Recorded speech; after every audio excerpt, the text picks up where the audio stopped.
Good morning. You're watching Cape Media News. I'm your host, Gabrielle Rawson. I'm here today with Eileen Elias, who's the chairperson of the Barnstable No Place for Hate. Welcome to the show. How are you?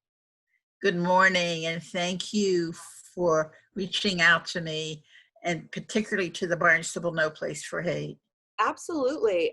For our viewers, could you tell us a little bit what Barnstable No Place for Hate is and what they do? We began about a year ago in Barnstable.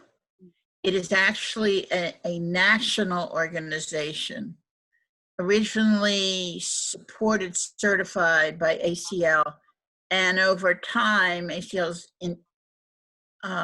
commitment is to youth in public schools and addressing hate. And so we proceeded, picking up on where there had been a prior attempt in Barnstable that had ended a number of years ago.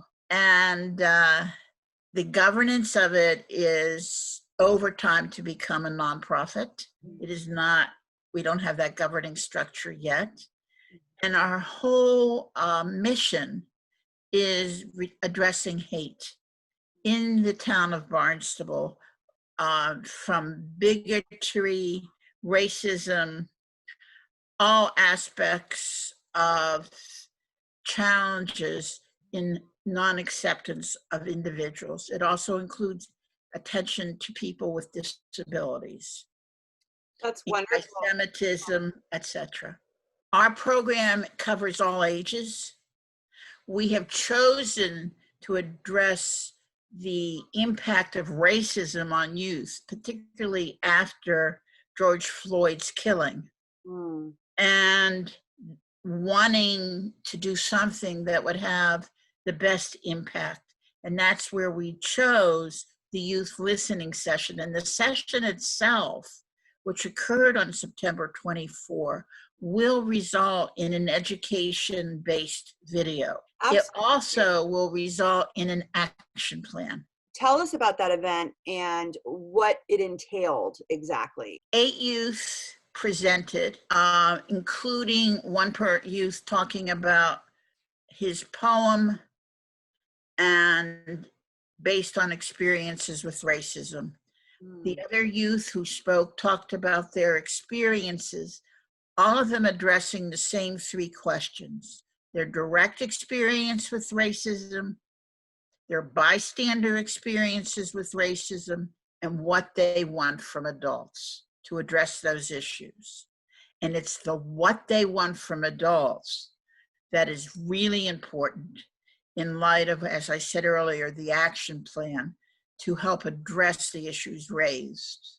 Right. So what are your next steps? First is, by early October, we will have an education-based video, as I mentioned earlier, that we will make available to every organization in the town of Barnstable and outside of the town. The session itself and the youth speaking was so jarring from their experiences and what they've experienced in the public schools and in other settings. And so that video captures what occurred in the Zoom session on September 24.